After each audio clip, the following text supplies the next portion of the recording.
I work 3 jobs, but my son and daughter-in-law take $5,000 a month from me doing absolutely nothing. The story of Maya Johnson, a 52-year-old mother's struggle with financial manipulation. Chapter 1, The Breaking Point. You know what they don't tell you about being a mother?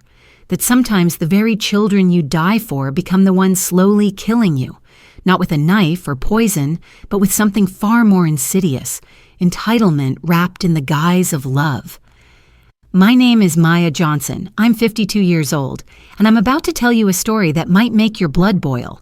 It's certainly made mine boil for the past 3 years. But before you judge me for what I've allowed to happen, let me paint you a picture of how I got here. Picture this. It's 4:30 a.m. on a Tuesday morning in Detroit, Michigan. While most people are still dreaming, I'm already on my second cup of coffee, preparing for another 18-hour day. My alarm clock didn't even have a chance to ring. My body has become so conditioned to this routine that I wake up automatically now, like some kind of exhausted robot. By 5:15 a.m., I'm in my uniform for job number 1, night shift supervisor at the Ford assembly plant. The pay is decent, $28 an hour. But the work is backbreaking, and at my age, every joint in my body screams in protest by the end of each shift. But here's the kicker. I don't get to go home and rest after my 8 hours of moving car parts that weigh more than I do. No. At 2:30 p.m., I rush home, shower in exactly 12 minutes. I've timed it. Change into my second uniform and drive across town to my second job, afternoon shift at Target. Another 8 hours on my feet, this time dealing with customers who seem to think retail workers are punching bags for their daily frustrations. But wait, there's more. Because apparently, 16 hours of work isn't enough to support my family. 3 nights a week. After Target closes, I drive to the local community center where I clean offices until midnight. It's quiet work, just me and the vacuum cleaner, and sometimes I catch myself crying while I empty trash cans, wondering how my life became this endless cycle of work, sleep, work, sleep. Now, you might be thinking, Maya, that sounds exhausting, but lots of people work multiple jobs to make ends meet. And you'd be right. But here's where my story takes a turn that might make you want to throw your phone across the room. Despite working myself into the ground for nearly 70 hours a week, bringing home approximately $4,200 after taxes, I can barely afford to keep food in my refrigerator or gas in my 10-year-old Honda Civic. Why? Because every single month, like clockwork, $5,000 disappears from my accounts. Not to medical bills, not to mortgage payments, not to any emergency. It goes straight into the pockets of my 28-year-old son, Marcus, and his 26-year-old wife, Jessica. 2 perfectly healthy, college-educated adults who have turned manipulating me into an art form. Chapter 2. How it all started. Let me take you back to where this nightmare began. Because I know what you're thinking. How does a grown woman let her son take $5,000 a month? Trust me, it didn't happen overnight, and it didn't happen because I'm stupid. It happened because I'm a mother who loves her child, and sometimes love makes us do incredibly foolish things. 3 years ago, Marcus graduated from Wayne State University with a degree in business administration. I was so proud. The first person in our family to get a college degree. I had worked double shifts for 4 years, taken out a second mortgage on my little house, and emptied my retirement account to make sure he could focus on his studies without worrying about money. "Mom," he said during his graduation party, wrapping his arms around me in front of all our relatives, "I'm going to pay you back for everything. You sacrificed so much for me, and I'm going to make sure you never have to work this hard again." Those words, God, those words felt like sunshine after years of rain. For just a moment, I allowed myself to dream about a future where I might work just one job, maybe even take a vacation, perhaps finally fix the leak in my bathroom ceiling that I'd been ignoring for 2 years. Marcus had met Jessica during his junior year. She seemed nice enough, quiet, polite, always thanked me for dinner when they visited. She had a degree in marketing and came from a middle-class family in the suburbs. Her parents owned a small accounting firm and had paid for her education outright. At the time, I thought she'd be good for Marcus, maybe help him stay grounded and ambitious. 2 months after graduation, they got married. It was a small ceremony in my backyard, nothing fancy, but filled with love and hope. I spent my last $3,000 making sure they had a beautiful day, convinced that it was an investment in their future, which would eventually be an investment in mine. That's when the requests started. Mom, we're looking for an apartment, but we need first month's rent, last month's rent, and security deposit. Could you help us out just this once? Marcus asked, his arm around Jessica, both of them looking so young and hopeful. The amount was $2,400. I had exactly $2,600 in my checking account. Of course, baby, I said, writing the check without hesitation. That's what family is for. 2 weeks later, Mom, Jessica's car broke down and we need reliable transportation for job interviews. Could you co-sign for a small car loan? 1 month later, Mom, we're both interviewing for great jobs, but we need professional clothes. Could you help us out with maybe $800? 6 weeks later, Mom, we got the jobs. Well, Jessica got hers. I'm still interviewing, but these opportunities take time. We just need help with groceries and utilities until my first paycheck comes in. Each request seemed reasonable. Each one came with a promise that it was temporary, that they were working toward independence, that they just needed a little boost to get on their feet. And each time, I said yes, because that's what mothers do. We sacrifice. We give. We believe in our children's potential even when evidence suggests maybe we shouldn't. Jessica's job, as it turned out, was part-time at a local marketing agency, bringing in maybe $100-200 a month. Marcus's job interviews seemed to lead nowhere, but he always had an excuse. The position got filled internally.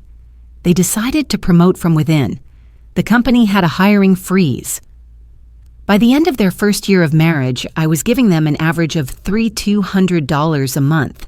By the end of year 2, it had crept up to $4,500. Now, in year 3, it's a solid $5,000 monthly, and somehow they've convinced me that I'm not giving them enough. Chapter 3. The Perfect Storm of Manipulation. You want to know how 2 people can systematically drain another person of $5,000 a month while that person works 3 jobs? Let me break down their strategy because it's actually brilliant in its psychological manipulation. First, there's the guilt factor. Marcus has perfected what I now recognize as emotional blackmail, though it took me far too long to see it for what it was. Mom, I know you're tired, but you have to understand. We're not just taking your money and wasting it. We're building our future, which means we'll be able to take care of you when you're older. Isn't that what you want? Don't you want to know that your son will be successful enough to give you the retirement you deserve? When I hesitate or suggest that maybe $5,000 is too much, Jessica chimes in with her own version of manipulation. Maya, I hope you don't think we're taking advantage of you. My parents always told me that family helps family, and I thought you felt the same way. I mean, my parents helped us with our honeymoon, and they don't even work as hard as you do. I just assumed that you wanted to help us succeed. Notice how she made it about her parents, making me feel like I had to compete with their generosity? Notice how she subtly suggested that if I don't help, I don't really consider them family? Then there's the future-focused manipulation. Every conversation about money includes elaborate plans about how they're going to pay me back with interest, how they're investing the money wisely, how they're building something that will benefit all of us. Mom, we're not just spending your money on rent and food, Marcus explained during one of our monthly financial discussions, which is what they call their demands for money. We're using some of it to build Jessica's photography business.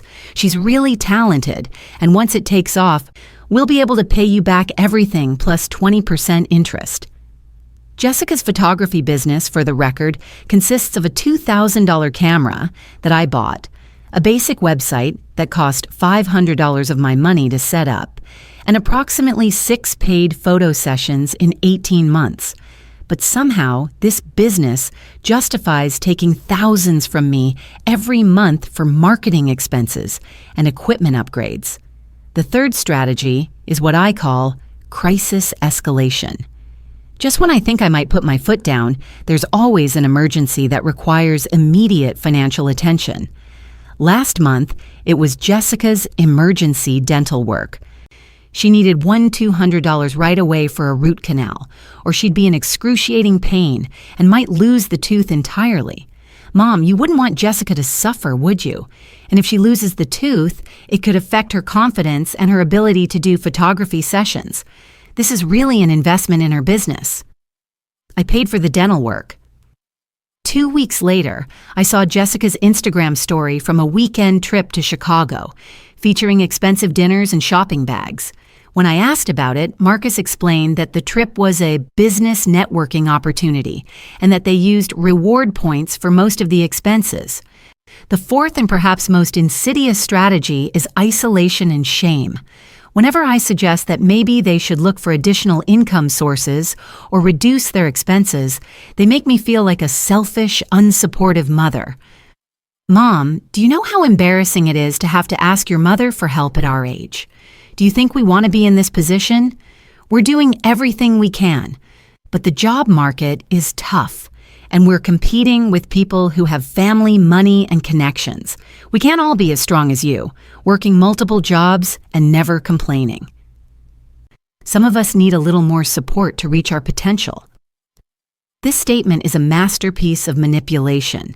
It makes me feel guilty for working hard, as if I have a choice. Makes me feel like I should be proud to help them, and simultaneously makes me feel bad for questioning their work ethic or their needs. Chapter 4. The day I almost woke up. 6 months ago, I had what I thought might be a heart attack. I was at Target stocking shelves during my afternoon shift when I felt this crushing pain in my chest and my left arm went numb. My manager called an ambulance, and I spent 6 hours in the emergency room while doctors ran tests to make sure I wasn't dying. I wasn't having a heart attack. It was a severe panic attack brought on by exhaustion and stress. The ER doctor, a woman about my age with kind eyes and a no-nonsense attitude, sat on the edge of my bed and asked me some questions that I wasn't prepared for. Maya, when was the last time you took a day off? I had to think about it. I took Christmas Day off last year because Target was closed. That's 8 months ago. When was the last time you did something just for yourself? Something you enjoyed? I couldn't answer that question. I literally could not think of a single thing I had done for myself in recent memory. What's causing you so much stress that your body is mimicking a heart attack? That's when I broke down. Sitting in that sterile hospital room, wearing a gown covered in tiny blue flowers, with an IV in my arm and electrodes stuck to my chest, I told a complete stranger about my life, about working 70 hours a week, about giving my son $5,000 every month, about being so tired that sometimes I fell asleep standing up during my Target shifts. Dr. Patricia Williams, I'll never forget her name, listened without judgment. When I finished, she was quiet for a long moment. Maya, I need to ask you something, and I want you to really think about your answer. If you continue living like this, working yourself to death to support 2 adults who are capable of supporting themselves, what do you think your life will look like in 5 years? The answer terrified me.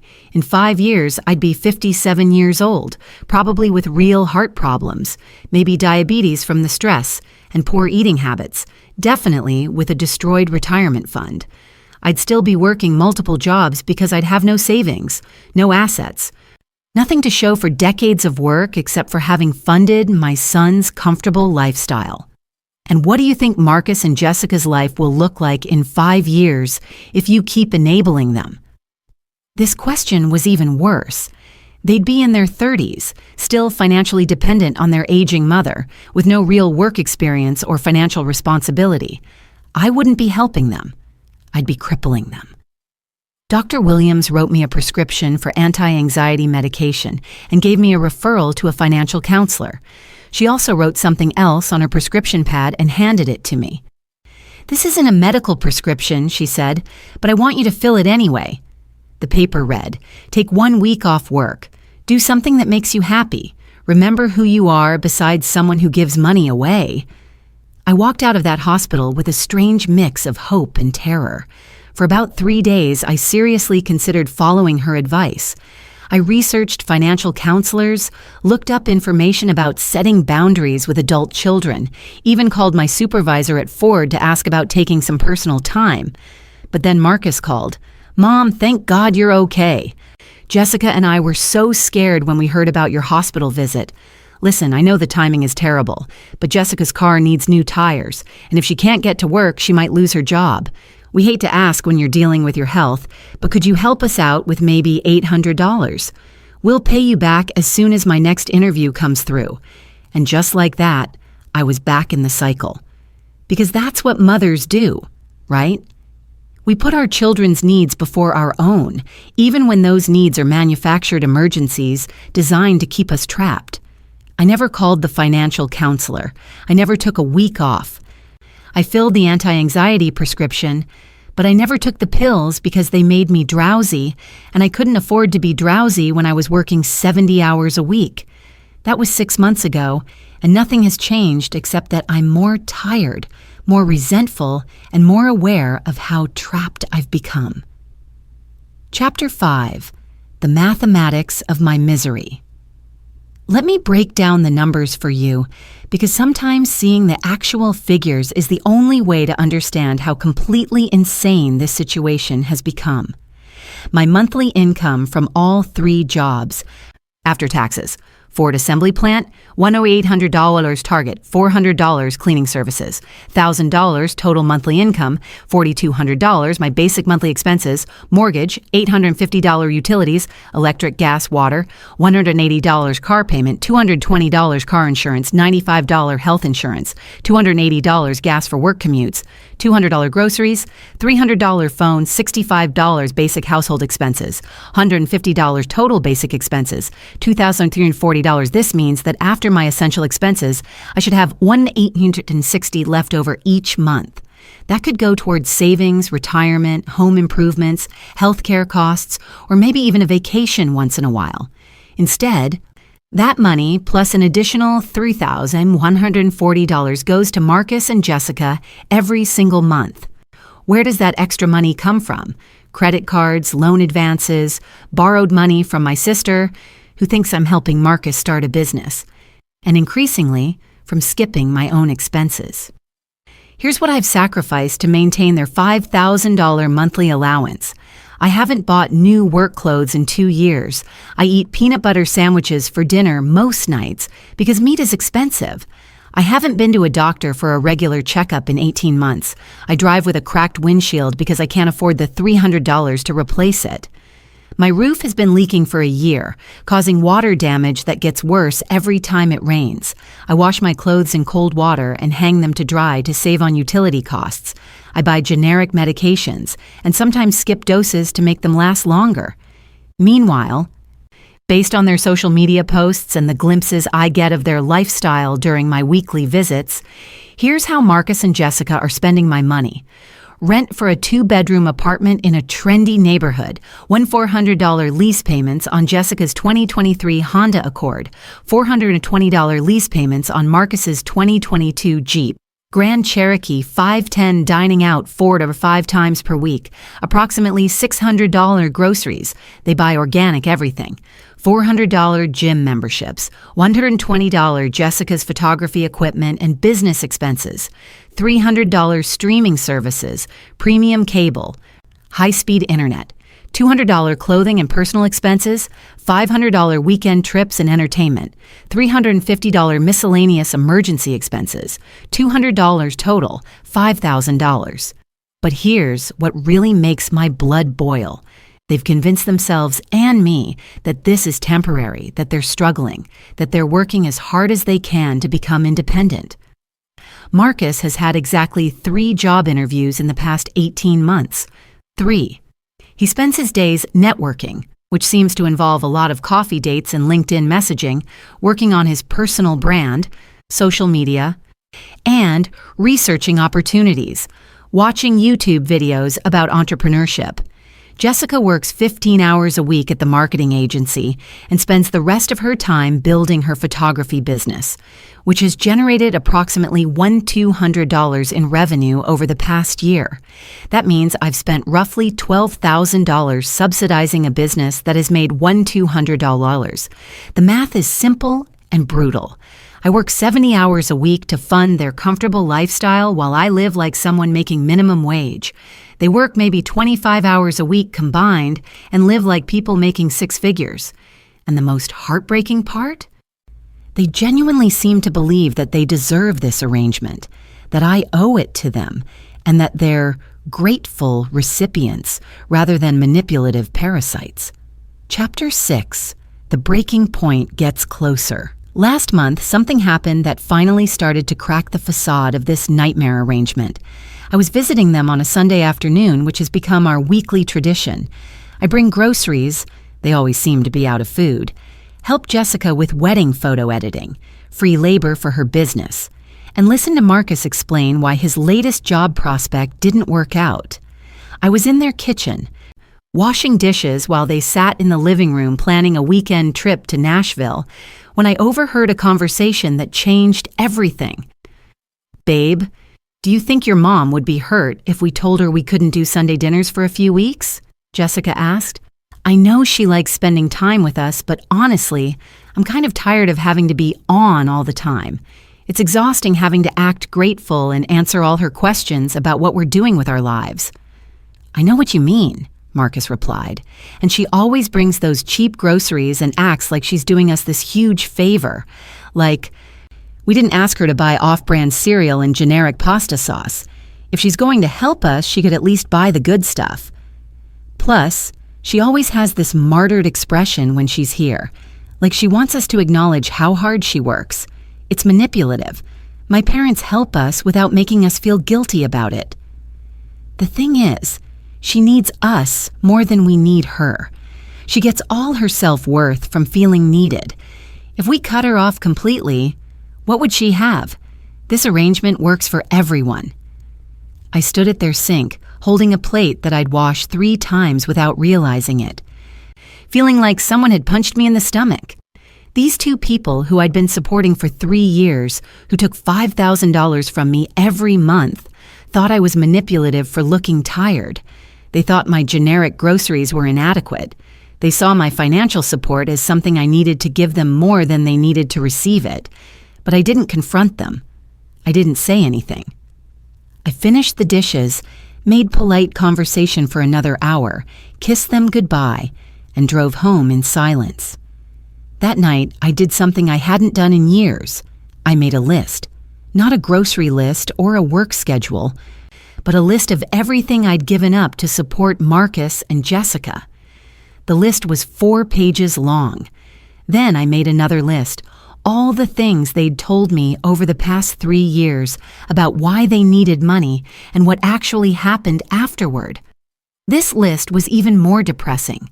Money for Marcus's job interview clothes. He wore them once. Then I saw him selling them on Facebook Marketplace 2 months later. Money for Jessica's emergency dental work. The same week, she got lip fillers and posted about them on Instagram. Money for their business networking trip to Chicago. They spent the weekend at expensive restaurants and posted photos of themselves at trendy bars, not business meetings. Money for Marcus's professional development course. He never finished it and couldn't get a refund. Money for their emergency car repairs. I later learned they had traded in the car for a more expensive model and needed money for the down payment. The pattern was clear, and I couldn't believe I'd been so blind to it for so long. Chapter 7. My sister's intervention. 2 weeks after the kitchen conversation, my sister Denise came to visit. Denise is 5 years older than me, has 3 grown children of her own, and has always been the more practical one in our family. She retired 2 years ago from her job as a high school principal and spends her time volunteering, traveling with her husband, and being the kind of grandmother I never had time to be.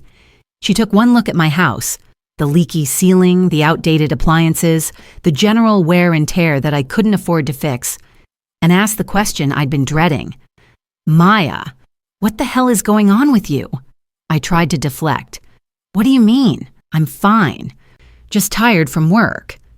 You're working 3 jobs and living like you make minimum wage. Your house is falling apart. You've lost at least 20 pounds since I saw you last year, and you look like you haven't slept in months. Are you gambling? Drugs? What's eating up your money? The concern in her voice broke something open in me. I started crying. Not just tearing up, but ugly, gut-wrenching sobs that came from somewhere deep inside me. And then I told her everything. Denise listened without interrupting. When I finished, she was quiet for a long time. Maya, do you remember when Marcus was 16 and he totaled your car? I nodded. He borrowed it without asking and hit a tree. Thank God he wasn't hurt. Do you remember what you did? I grounded him and made him get a job to help pay for the insurance deductible. Right. You held him accountable. You made him face consequences. You taught him that actions have results and that he couldn't just take what he wanted without permission. So what happened to that mother? Where did she go? I didn't have a good answer. Maya, you're not helping Marcus and Jessica. You're enabling them. You're teaching them that they don't have to work for what they want because Mom will always provide it. You're crippling them financially and emotionally, and you're killing yourself in the process. But what if they really do need the help? What if I stop giving them money and they lose their apartment? What if they can't afford food? Denise looked at me with a mixture of love and frustration. Then they'll figure it out, just like millions of other adults do every single day. Maya, they have college degrees. They're healthy and young. The absolute worst thing that could happen is that they'd have to move to a cheaper apartment, get full-time jobs, and live within their means like normal adults. You don't understand, I protested. They're trying to build their future. Jessica's photography business could really take off, and Marcus just needs to find the right opportunity. Maya, listen to yourself. Jessica's photography business has made $1,200 in 2 years. That's not a business. That's an expensive hobby. And Marcus has turned down or quit 3 different jobs in the past year because they weren't the right fit or didn't pay enough. These aren't people building their future. These are people who've figured out how to live off their mother's sacrifice. She stayed for 3 days, and every conversation somehow came back to this topic. On her last morning, she sat me down at my kitchen table and presented me with something she'd prepared. I called a financial advisor friend of mine and gave her your basic information. If you stopped giving Marcus and Jessica money today, here's what you could do with that $5,000 a month. She handed me a sheet of paper with calculations. Pay off your mortgage in 3.5 years instead of 12 years. Build an emergency fund of $25,000 within 1 year. Max out your 401k contributions and have over $300,000 saved for retirement by age 65. Take a 2-week vacation every year. Fix every repair issue in your house within 6 months. Reduce your working hours to a single full-time job within 2 years. Maya, you could have a completely different life. You could work normal hours, save for retirement, and actually enjoy the years you have left instead of working yourself to death for 2 people who don't even appreciate what you're doing for them. The numbers were staggering. I'd been so focused on getting through each month that I'd never calculated what my life could look like if I kept my own money. But then she handed me a second sheet of paper. And here's what continuing this arrangement will look like. You'll never be able to retire. Your health will continue to deteriorate from stress and overwork. You'll likely develop serious medical problems that you can't afford to treat. Your house will continue to fall apart until it's uninhabitable. You'll have no emergency fund, so any unexpected expense will force you deeper into debt. Marcus and Jessica will never become financially independent because they'll never have to. You'll work until you physically cannot work anymore. And then you'll be completely dependent on the same son who's been taking advantage of you for years. Maya, which future do you want? Chapter 8, The Moment of Truth. Denise left on a Wednesday morning. By Wednesday afternoon, I had a text from Marcus. Mom, we need to talk about this month's money. Jessica's photography business got a big opportunity, but she needs new equipment. Could we bump it up to $6,000 this month? $6,000. They wanted an extra $1,000 to buy more equipment for a business that had made $1,200 in 2 years. I stared at that text for 20 minutes. Then I did something I'd never done before. I didn't respond immediately. Thursday morning, another text. Mom, did you see my message? We really need to know about the money situation. Thursday evening. Mom, you're worrying us. Is everything okay? We're counting on you for this month's help. Friday afternoon. Maya, Marcus is really stressed about the money. Could you please just let us know what's happening? We have bills due. This one was from Jessica. Friday night, Marcus called. Mom, what's going on? You always respond to our messages. Are you sick? Are you mad at us about something? I wasn't ready to have the conversation yet, so I lied.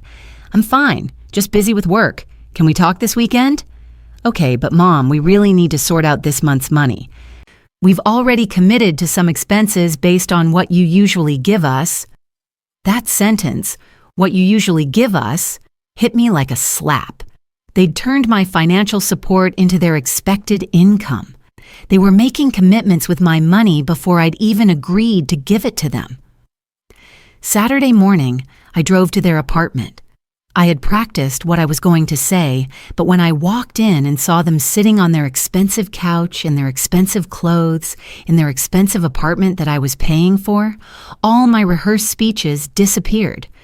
We need to talk, I said. Thank God, Jessica said. We were starting to worry that you were having second thoughts about helping us. The irony of that statement was almost funny. Second thoughts about helping them? I was having second thoughts about everything.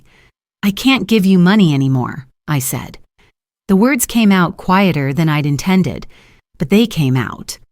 The room went completely silent. Marcus and Jessica exchanged a look that I couldn't quite read. What do you mean you can't give us money? Marcus asked. Did something happen at work? Are you having financial problems? I'm working 70 hours a week and living like I make minimum wage so that you two can live comfortably without working full-time jobs. That's the financial problem. Mom, that's not fair, Jessica said. We do work. I have my job at the marketing agency and my photography business. Marcus is actively looking for the right opportunity.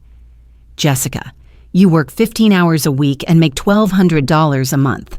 Marcus hasn't had a job in 2 years. I'm giving you $5,000 a month, which means I'm paying you to exist. We didn't ask to be in this position, Marcus said.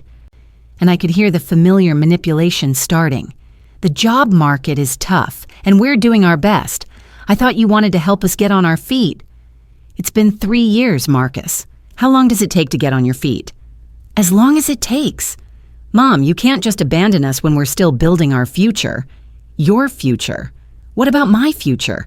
I'm 52 years old. I have no savings, no retirement fund, and I'm working myself to death. When do I get to build my future? The conversation continued for 2 hours. They cried, they pleaded, they got angry, they tried guilt, they tried logic, they tried emotional manipulation. They promised to get full-time jobs, to pay me back, to reduce their expenses, to appreciate me more. But I had heard all of these promises before, and I finally understood that they were just words designed to keep the money flowing. I love you both, I said as I stood to leave, but I'm done. No more money. You have 30 days to figure out your finances, and then you're on your own. The drive home was the longest 20 minutes of my life. Chapter 9, The Aftermath. The next 3 weeks were a masterclass in emotional manipulation. I had no idea how creative two people could be when their financial lifeline was threatened. Week 1 was anger and disbelief. I received multiple calls and texts per day, ranging from, "How could you do this to us?" to "We thought you loved us," to "Fine. If this is how you want to treat your family, don't expect us to take care of you when you're old." Week 2 was negotiation and false compromise. "Mom, we understand that $5,000 is too much. What if we worked out a payment plan? Maybe $3,000 a month until Marcus finds a job?" And "We've been thinking," and you're right. We need to be more independent. Could you help us just until the end of the year? And then we'll be completely on our own? Week 3 was pure emotional warfare. Mom, we're going to lose our apartment. Do you want us to be homeless? And I can't believe you care more about money than your son's well-being. And Jessica is so stressed about this that she's getting sick. If something happens to her health, it'll be your fault. The hardest part wasn't their anger or their manipulation tactics. The hardest part was my own guilt and second-guessing. Every sleepless night, I wondered if I was being selfish, if I was abandoning my child, if there was some middle ground that would work for everyone. But then I would remember Denise's 2 sheets of paper, the future I could have versus the future I was heading toward. And I would remember the conversation I'd overheard in their kitchen about how exhausting it was to pretend to be grateful for my help. On day 31, I got a text that almost broke my resolve. Mom, we found a cheaper apartment, but we need first month's rent and security deposit to move. It's only $2,800, please.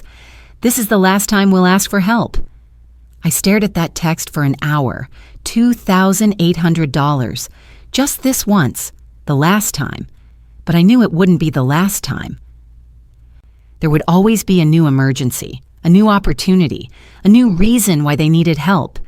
The only way to break the cycle was to break it completely. I typed and deleted a dozen responses. Finally, I wrote, I love you both, but the answer is no. You're adults, and you'll figure it out. I turned off my phone for the rest of the day. Chapter 10, Learning to Live Again. It's been 3 months since I stopped giving Marcus and Jessica money. 3 months since I kept my entire paycheck for the first time in years. And I want to tell you about what those 3 months have looked like, because it's been both harder and better than I expected. The hardest part has been the relationship with Marcus. We went from talking every few days to not speaking for 6 weeks. When we finally did talk, the conversation was stilted and uncomfortable. He's angry, I'm hurt, and neither of us quite knows how to navigate this new dynamic. Jessica has been more adaptable. She got a full-time position at a different marketing company and has been picking up more photography clients. She calls me occasionally to chat about normal things. Work, weather, a movie she saw. It's superficial, but it's civil. Marcus, on the other hand, has been struggling. He finally got a job at a local insurance company. Not his dream job, but it pays $45,000 a year with benefits. He's bitter about it, complaining to anyone who will listen that he's overqualified and that the work is beneath him. But he's working, and that's something. They did lose their expensive apartment. They moved to a smaller place in a less trendy neighborhood, and according to Jessica, they're learning to cook at home and budget their money. It's been an adjustment, but they're surviving, which is exactly what I knew would happen if I stopped enabling them. As for me, the changes have been remarkable. First, I was able to quit my cleaning job at the community center. Just eliminating those 12 hours a week made an enormous difference in my energy levels and mental health. I'm still working at Ford and Target, but 58 hours a week feels like a vacation compared to 70. With my first full paycheck in years, I did something radical. I hired a contractor to fix my roof. The leak that had been destroying my ceiling for over a year was repaired in 1 day for $1,200. $1,200 that I would have previously given to Marcus and Jessica without thinking twice about it. The second month, I replaced my cracked windshield, bought groceries without checking prices on every item, and even went to the movies, alone. But it was the first movie I'd seen in a theater in 3 years. The third month, I opened a savings account and deposited $3,500, $3,500 in savings. I stared at the balance on my phone app for 10 minutes, hardly believing it was real. I hadn't had savings since Marcus started college. But the most significant change hasn't been financial. It's been psychological. For the first time in years, I feel like I have control over my own life. I make decisions based on what's best for me, not what Marcus and Jessica need or want. It's a strange feeling after so many years of living for other people's emergencies and demands.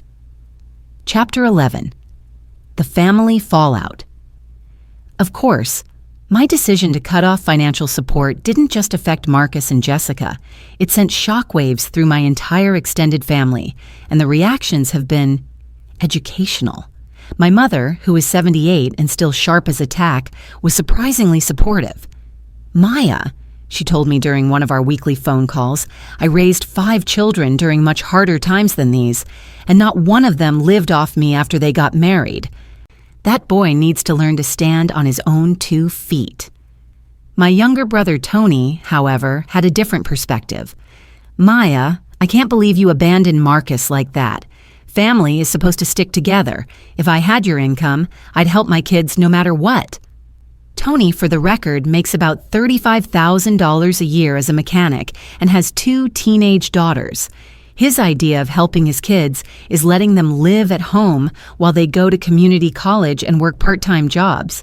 Somehow, he missed the irony in his criticism. My cousin Linda, who has always been the family gossip, called me within a week of my decision. Maya, I heard you cut Marcus off financially. People are saying you've become selfish and materialistic. Is it true? The idea that I, working nearly 70 hours a week to support my adult son, had become selfish by deciding to keep my own paycheck was so absurd that I actually laughed out loud. Linda, if working 3 jobs to give my son $5,000 a month makes me selfish, then yes, I guess I'm selfish now. But the most surprising reaction came from Marcus's father, David, who I divorced 15 years ago. David had been largely absent during Marcus's childhood, contributing minimal child support and showing up sporadically for birthdays and holidays. He called me 6 weeks after I stopped the financial support. Maya, I heard about the situation with Marcus. I think you're being too harsh. The boy is trying to find his way, and you pulling the rug out from under him isn't helping. I was speechless for a moment. David, where exactly were you when Marcus needed a father figure to teach him about work ethic and financial responsibility? You paid $200 a month in child support and saw him maybe 6 times a year. Now you want to criticize how I handle his adult life? That's different, Maya. I was dealing with my own problems back then. And I'm dealing with my own problems now. The difference is that my problems include working myself to death to support a grown man who should be supporting himself. David hung up on me, but not before telling me that I was bitter and vindictive. Apparently, expecting a 28-year-old college graduate to support himself is vindictive behavior. The family reactions taught me something important. People who aren't living your situation always have opinions about what you should do, but their opinions are usually based on their own guilt, fears, or limited understanding of your reality. Chapter 12. What I've learned about myself. 5 months into my new life, my life where I keep my own money and make my own decisions, I've learned some things about myself that are both encouraging and disturbing. First, I learned that I'm much stronger than I thought I was.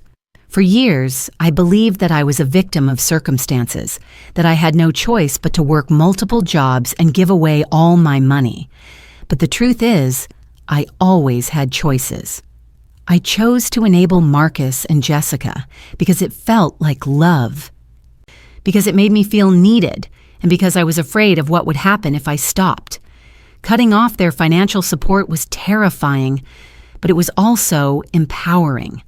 Every week that I didn't cave to their demands, every month that I kept my own paycheck, I proved to myself that I could make difficult decisions and stick with them. Second, I learned that I had been using their financial dependence to avoid dealing with my own life. As long as I was working constantly and giving away all my money, I had an excuse not to plan for my future, not to develop hobbies or interests, not to date or make new friends, or do any of the things that might make my life more fulfilling. Their crisis became my identity. I was the hard-working mother, sacrificing everything for her son. It was exhausting, but it was also comfortable because it gave me a clear role and purpose. Without that role, I had to figure out who I was and what I wanted, which was scarier than I expected. Third, I learned that I had been confusing love with enablement for years. I thought that helping Marcus and Jessica financially was an expression of love, but it was actually the opposite. Real love would have been teaching them to be independent, self-sufficient adults. Real love would have been holding them accountable for their choices and expecting them to contribute to their own lives. By giving them everything they wanted without requiring anything in return, I wasn't showing love. I was showing them that I didn't believe they were capable of taking care of themselves. I was treating two college-educated adults like helpless children, and they responded by acting like helpless children. The most difficult realization has been understanding how much of my identity was wrapped up in being needed. For decades, first as a single mother and then as a financial provider, my worth was determined by how much I could give and sacrifice for other people. When I stopped giving money to Marcus and Jessica, I had to figure out what my life was worth beyond my usefulness to other people. It's been a strange and sometimes lonely process, but it's also been liberating. I'm learning to value myself for who I am, not just for what I can provide for others. Chapter 13: The Unexpected Consequences. When I made the decision to stop financially supporting Marcus and Jessica, I expected certain consequences. I expected anger, guilt trips, family drama, and financial manipulation.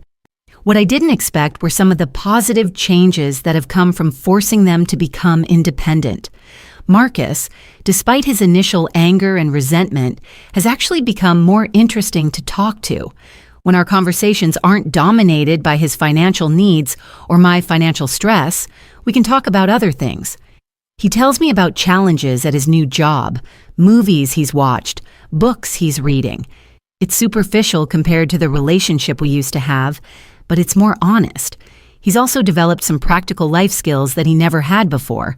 He can cook basic meals now, understands how to budget for groceries, and has learned to research and compare prices for major purchases. These sound like basic adult skills, but Marcus had never needed to develop them because I was always there to solve his problems with money. Jessica has surprised me the most. Without the safety net of my monthly payments, she's become much more ambitious and focused. Her photography business is actually starting to make money. Not enough to live on, but enough to be a legitimate side hustle. She's networking more professionally, marketing herself more effectively, and treating photography like a business rather than an expensive hobby. More importantly, she seems happier. The stress of constantly needing to ask me for money, of always having to justify their expenses and manage my expectations, has been lifted. She's taking pride in their ability to manage their own finances, even if it means living more modestly than before. But the most unexpected consequence has been the improvement in my relationship with the rest of my family. My sister Denise and I are closer than we've been in years because I'm no longer defensive about my financial situation or constantly stressed about money. My mother enjoys our conversations more because I'm not always complaining about being tired or worried about bills. I've also started developing relationships outside my family for the first time in years. I joined a book club at the local library, started attending a fitness class at the community center, and even went on a few dates with a man I met at Target. He's a customer who noticed that I always seemed stressed and eventually struck up a conversation during one of my less hectic shifts. None of these relationships are serious yet, but they represent something important. I'm building a life that exists beyond work and family obligations. I'm discovering interests and connections that are just for me, not for anyone else's benefit or approval. Chapter 14: The Financial Reality Check. Now that I've been keeping my own paycheck for several months, I've had time to do some serious financial planning with the advisor that Denise recommended. The results have been both encouraging and sobering. The encouraging part: if I continue working my current 2 jobs and living modestly, I can build a substantial emergency fund within 18 months, start making real progress on retirement savings, and potentially retire by age 62 with a decent quality of life. The sobering part: The 3 years I spent supporting Marcus and Jessica cost me approximately $180,000 in direct payments, plus the opportunity cost of not investing that money or paying down my mortgage. If I had been saving and investing that $5,000 per month instead of giving it away, I would already be in a position to reduce my working hours significantly. But here's the thing. I'm not angry about those lost years anymore. They were expensive lessons, but they were necessary lessons. I needed to learn that loving someone doesn't mean sacrificing yourself for them. I needed to understand the difference between helping and enabling. I needed to discover that I could make difficult decisions and survive the consequences. The financial advisor also helped me set up systems to protect myself from future manipulation. I have automatic transfers that move money into savings accounts immediately when my paychecks are deposited. I have a strict budget that accounts for every dollar. I have clear financial goals and timelines that help me stay focused on my own future, rather than getting distracted by other people's emergencies. Most importantly, I've learned to separate my emotions from my money decisions.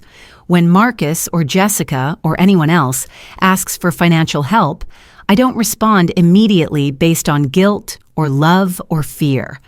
I take time to consider whether the request makes sense financially, whether it will actually help the person requesting it, and whether I can afford it without sacrificing my own financial security. This might sound cold or calculating, but it's actually been liberating. Money decisions based on emotions usually end up hurting everyone involved. Money decisions based on logic and clear boundaries tend to work out better for everyone in the long run. Chapter 15. What I would tell other parents. Over the past few months, I've been amazed by how many people have similar stories. When word got out about my situation with Marcus and Jessica, friends, coworkers, and even strangers started sharing their own experiences with adult children who were financially dependent. There's the woman at Target who works a second job to pay her daughter's credit card bills. There's the man at Ford who took out a second mortgage to fund his son's failed restaurant venture. There's my neighbor who cashed out her entire retirement account to pay for her daughter's wedding and subsequent divorce. We're everywhere. Parents who are working ourselves into the ground to support adult children who are perfectly capable of supporting themselves. And we all have the same justifications. It's just temporary. They're trying to get on their feet. Family helps family. I want to give them opportunities I never had. Based on my experience, here's what I would tell other parents who are in similar situations. First, ask yourself this question. If you continue giving your adult child money, what will their life look like in 5 years?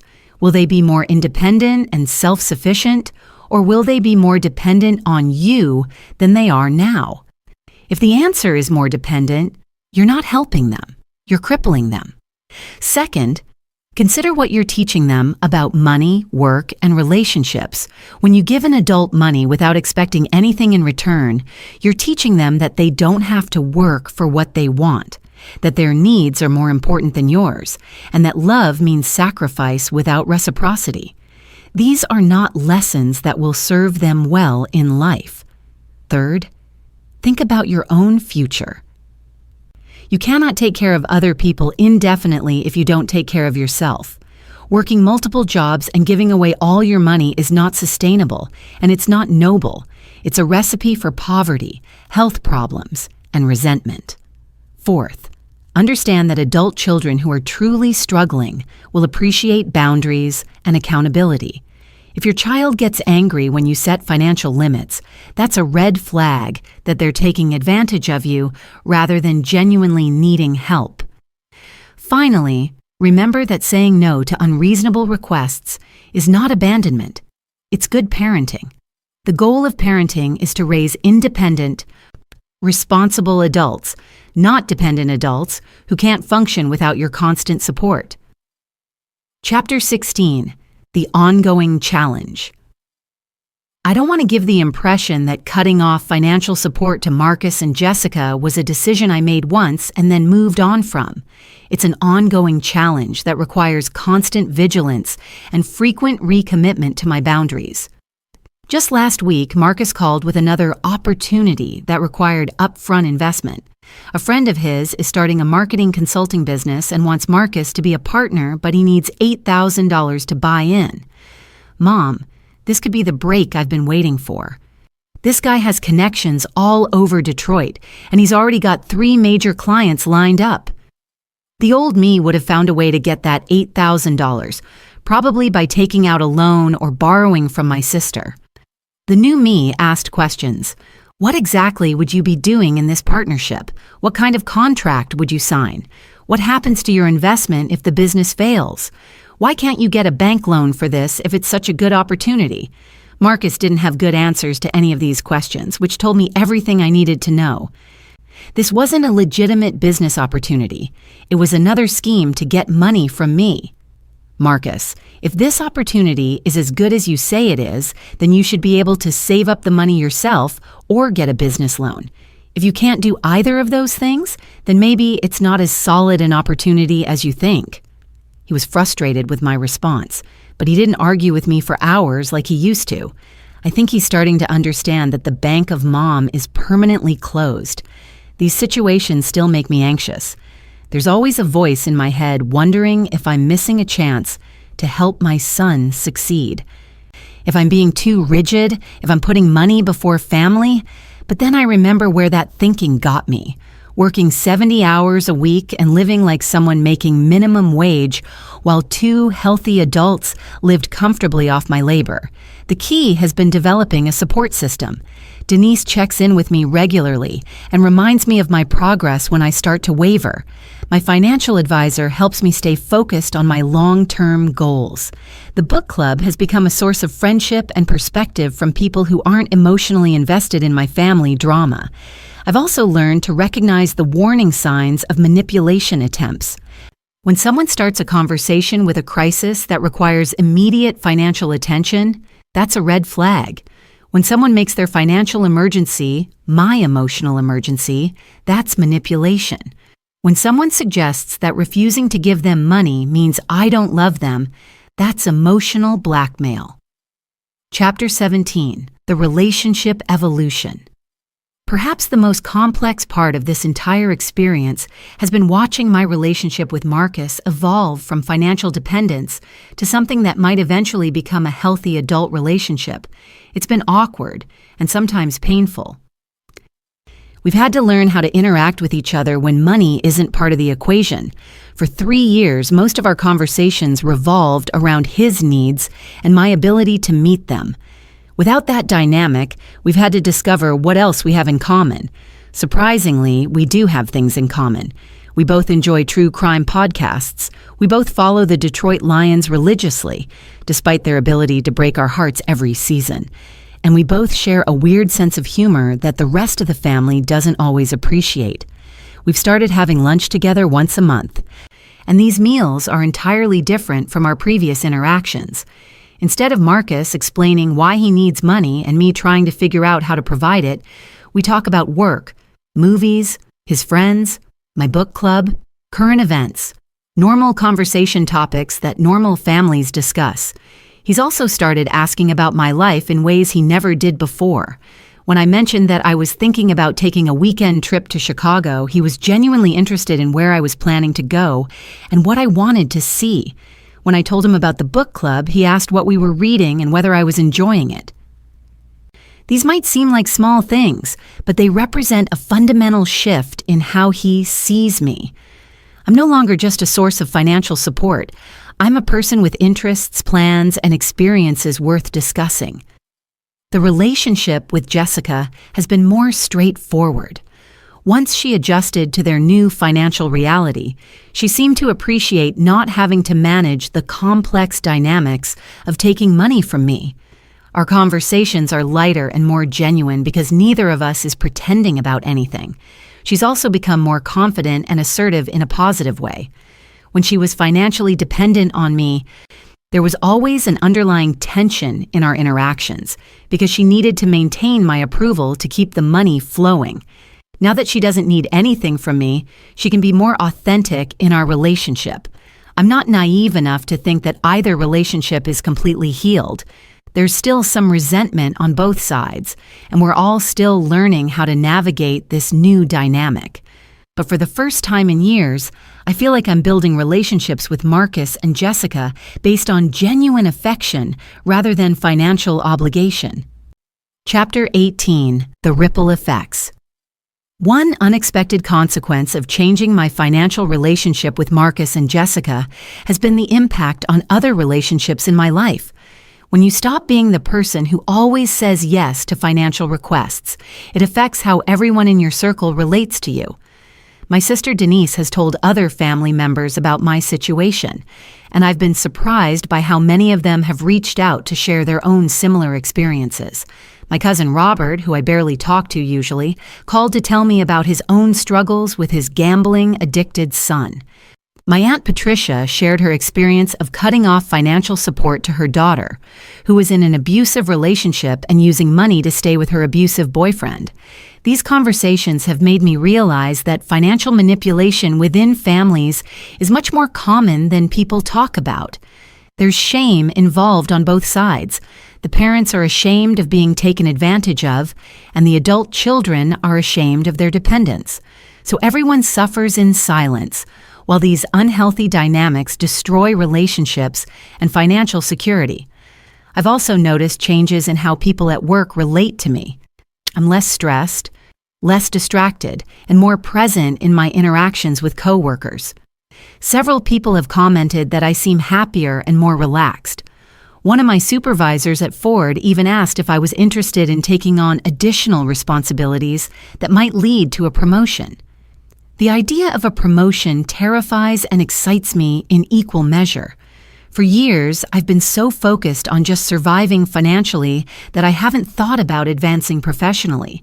But now that I'm not giving away every extra dollar I earn, a promotion could actually improve my life, rather than just increasing the amount of money I have available to give away.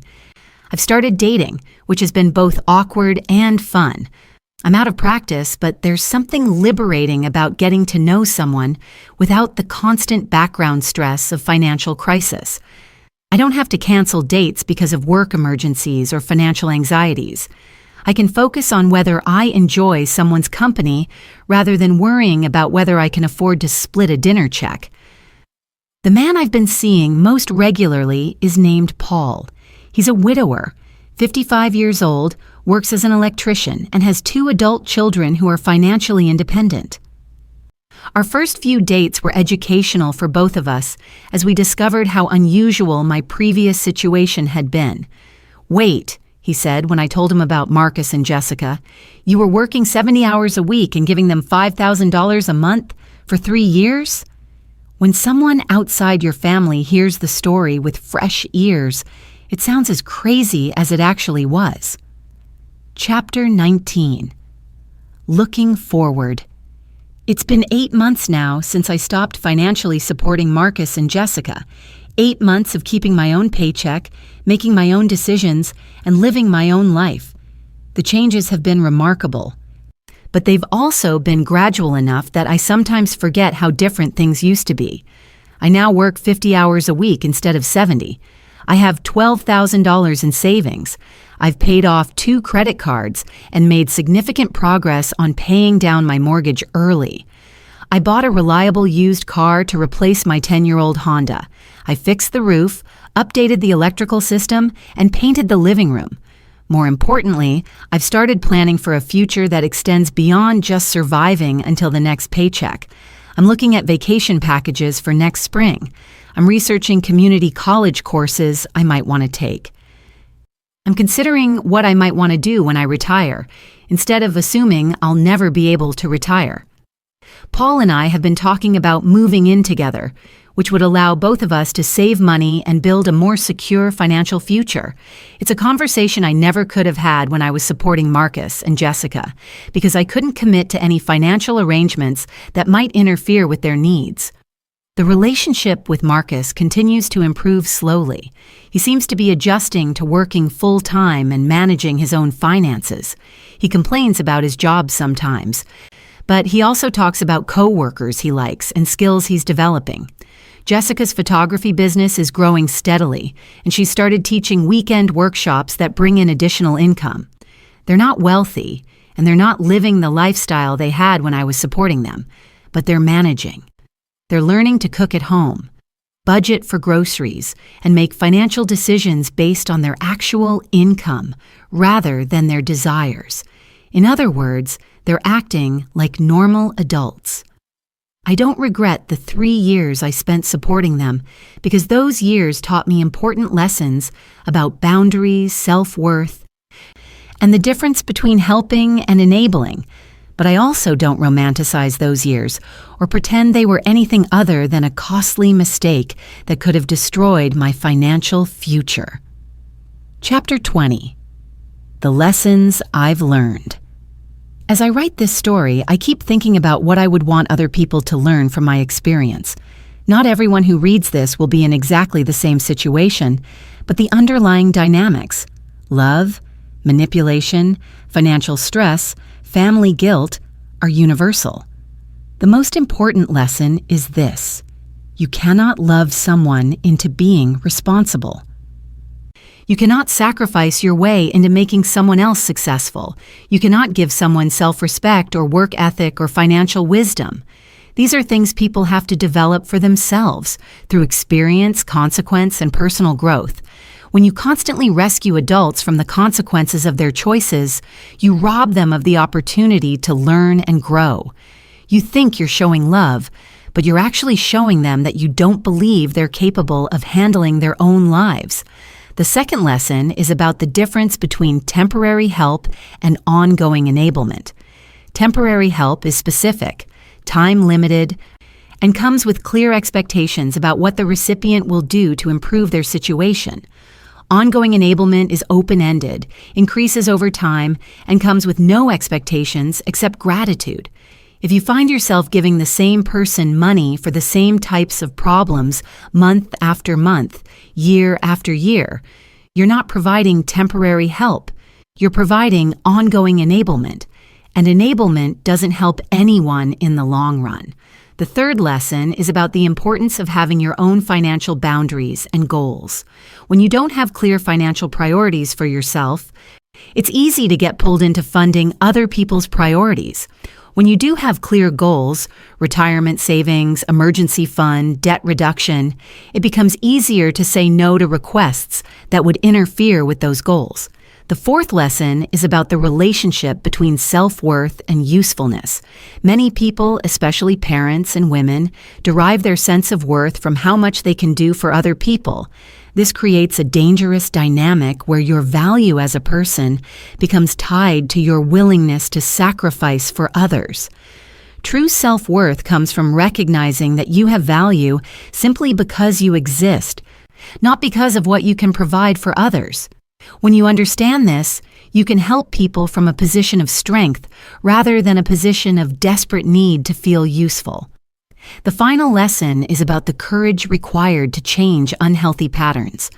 Breaking a cycle of financial enablement requires you to be willing to be seen as selfish, uncaring, or unsupportive by people whose opinions matter to you. It requires you to tolerate guilt, anxiety, and uncertainty while you wait to see whether the people you're trying to help will step up or fall apart. Most of the time, if they're capable adults, they'll step up. They might complain about it, they might be angry with you for a while, but they'll figure out how to take care of themselves, and in the long run, both of you will be better off. Epilogue. Where we are now. It's been 1 year since I stopped giving Marcus and Jessica $5,000 a month. 1 year since I decided to keep my own paycheck and live my own life. Marcus is still working at the insurance company. He got a small raise after 6 months, and he's talking about studying for his insurance license, which would qualify him for higher-paying positions. He's also started dating someone new, a woman who works as a nurse and has her own apartment, car, and financial independence. I think she's been good for him. She doesn't seem impressed by his complaints about work or his dreams of finding something better, and she expects him to contribute equally to their relationship expenses. Jessica's photography business is thriving. She's booked solid most weekends, has raised her prices twice, and is starting to get referrals for higher-end events. She's also been promoted to a management position at the marketing company. Last month, she told me that she and Marcus are talking about buying a house in the next few years, not because they need help with the down payment, but because they think they can manage the mortgage payments on their combined income. As for me, I reduced my hours at Target to part-time and picked up some freelance bookkeeping work that I can do from home. I'm making slightly less money overall, but I'm working about 40 hours a week instead of 50, and the bookkeeping work is less physically demanding than retail. Paul and I moved in together 6 months ago, which has been good for both of us financially and emotionally. We're talking about getting married next year, but we're taking it slow and making sure we're compatible in all the important ways before making any legal commitments. I have $18,000 in savings now, plus a growing retirement account and significant equity in my house. For the first time since Marcus was born, I feel financially secure. Not wealthy, but secure. The relationship with Marcus is probably the best it's been since he was a child. We talk regularly, but our conversations are between equals rather than between a financial provider and a dependent. He asks for my advice about work situations and relationship decisions, but he doesn't ask for money. When we spend time together, it's because we enjoy each other's company, not because he needs something from me. Jessica and I have developed an unexpectedly close relationship. She calls me for recipe advice, relationship talks, and career guidance. Last month, she asked if I wanted to collaborate on a project. She's thinking about offering family photography packages that include help with organizing and digitizing old photos, and she knows I have experience with that kind of detail work. It would be a business partnership where we both contribute skills and share profits, rather than a situation where I provide funding and she provides ideas.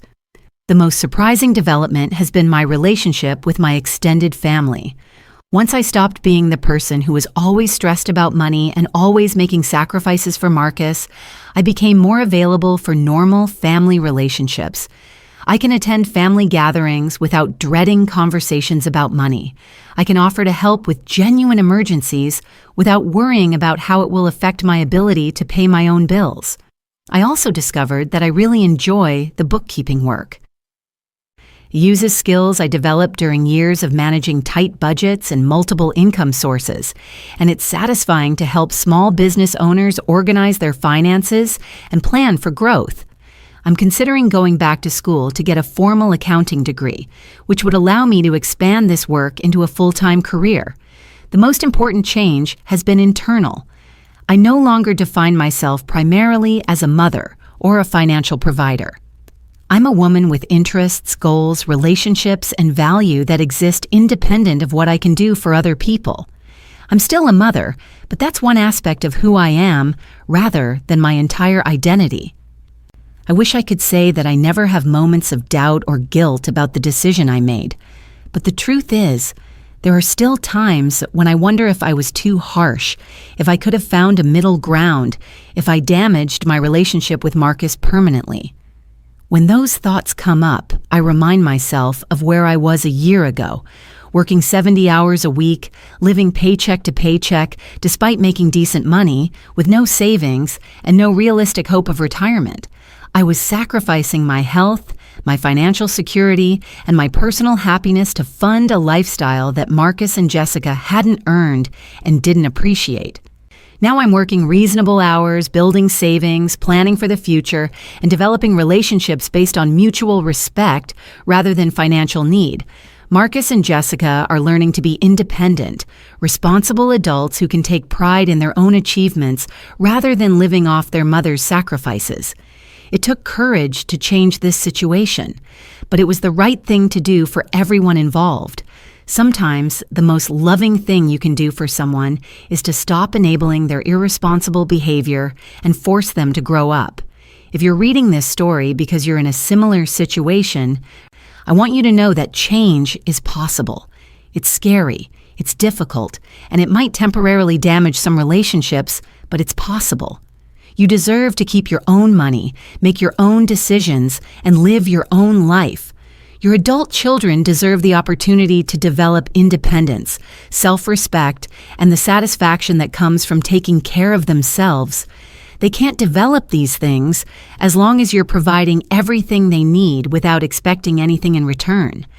The cycle of financial enablement doesn't stop because the people benefiting from it decide to change. It stops because the person providing the money decides to stop providing it. That decision has to come from you, and it has to be firm and consistent even when it feels cruel or selfish. But I can promise you this: if you find the courage to set boundaries and stick to them, you'll discover that both you and your adult children are stronger and more capable than you realized. And you might just save your own financial future in the process.